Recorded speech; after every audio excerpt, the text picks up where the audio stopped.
Sidestepping one, sidestepping two. That is brilliant. That is simply stunning. So yeah, when it comes to pure football talk with Dio, I'll just quickly run through a couple of things right now.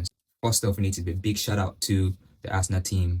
We've signed Eberechi Eze. I'm so happy with this deal. Felt like we already like stepped out of the deal. Like the young man was going to Tottenham Hotspur, which was heartbreaking for we Arsenal fans, because we all know Eze is an Arsenal, like he is an Arsenal fan, like every one of us. So to see Arsenal go back in and snatch Eze right out from the grasp of Tottenham Hotspur just makes it super sweet, and it's a quality signing for us. In my opinion, I think Eze's deal is different from, or is not associated with the injury that Kai Havertz picked up.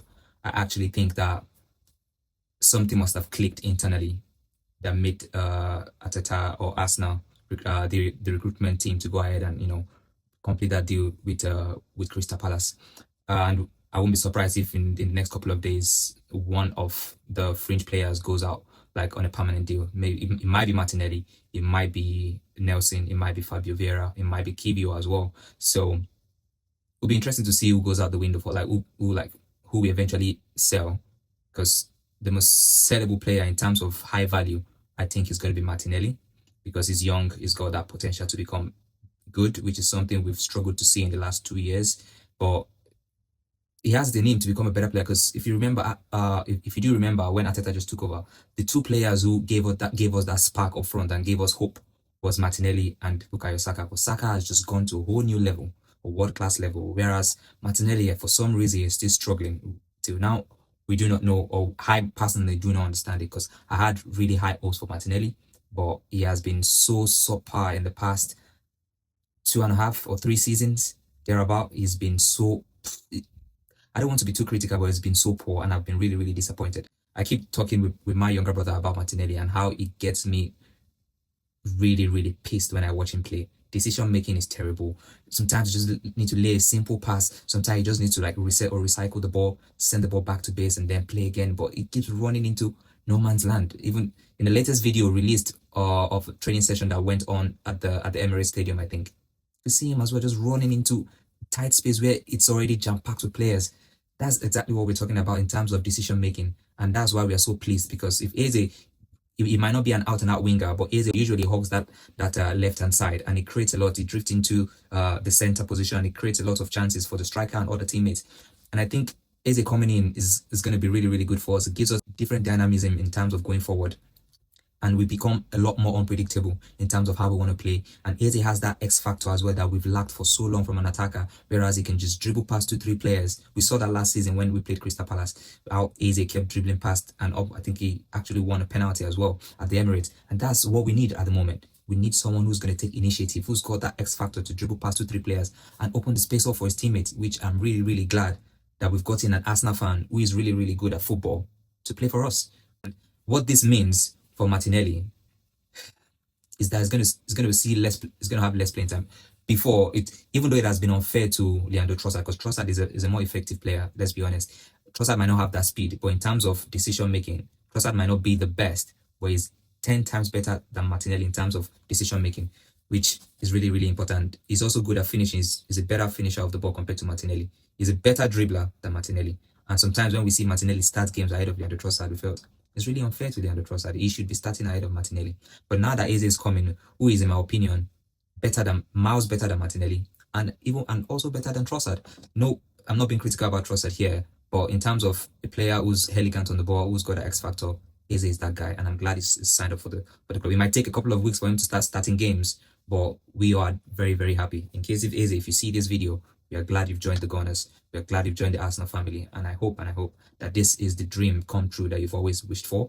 In terms of you've always wanted to play for Arsenal, and now that dream is coming to fruition. And also, for our sake and for your dreams to even be more sweet, a lot more sweet, is in terms that we win trophies as well. We win those trophies that we've long waited for with you in the team as well, and you playing a critical part in that team who's going to achieve the success that we fans have desired for so long. So once again, Eberechi Eze, welcome to the Arsenal family, and we love you loads. Welcome.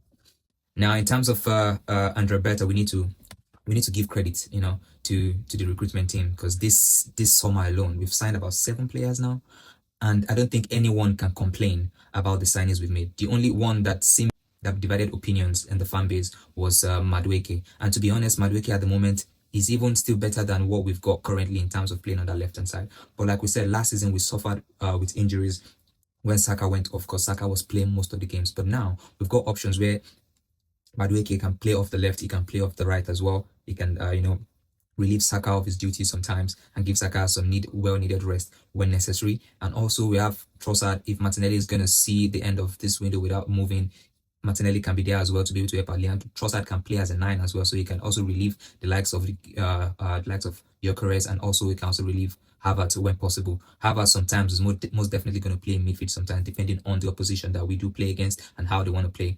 Sometimes we might end up having the likes of Havertz, Gyökeres, even Trossard in the team when we're trying to break down teams, depending on what the opposition put forward. Do you understand me? So we need to really give praise to the recruitment team. Andrea Barta, especially since he's coming, that guy has been magnificent. Everyone spoke about his work ethic and the way he loves to carry out his business. He's been swift, he's been silent, he's been so calm. And even though there has been a bit of chaos with the fan base trying to get players in and stuff, but you could feel that calmness that he brings, where it's not like as if we don't know what we're doing. You can see that once there's a plan, he goes ahead and make that happen. And a typical example is the Gyökeres deal, where everyone was debating, is it Šeško, is it Gyökeres? Šeško now has gone to United, which I think is a very good signing for United. But we got the striker, the goal scorer that we've always wanted. Not hitting on Šeško because he went to United. Every player, you can't sign every player in the world, but we actually got a striker who scores goals, which is something we've lacked for a good. Since Robin van Persie left us, now we've not had a goal scorer. Since Robin van Persie left the club, it's good that Gyökeres is coming. It might take another 2-3 weeks before he gets into his stride in terms of physicality, in terms of match fitness, but he's eventually going to go there. He's definitely going to score goals, because at this Arsenal team with Eberechi Eze joining the team again right now, he's only going to score more goals. And for me, I predict that Gyökeres is going to score a minimum of 25 goals this season. When I mean minimum of 25 goals this season is in all competition, 25 goals minimum this season. And I see him scoring nothing less than 15 in the Premier League. And potentially he could even be the highest goal scorer this season, depending on how well he clicks into the team. So people need to give Gyökeres a break. When Ian Wright and the likes of Thierry Henry joined in, they didn't score for games, and eventually when they kicked on, you could not stop them. Those guys are legends of the club right now. So give him time, support the guy, and as well as every other signing that has joined the team. The likes, I saw some people on Twitter as well jumping on the back of Zubimendi as well. This was before the news broke that he was actually he was actually sick. He had a bug.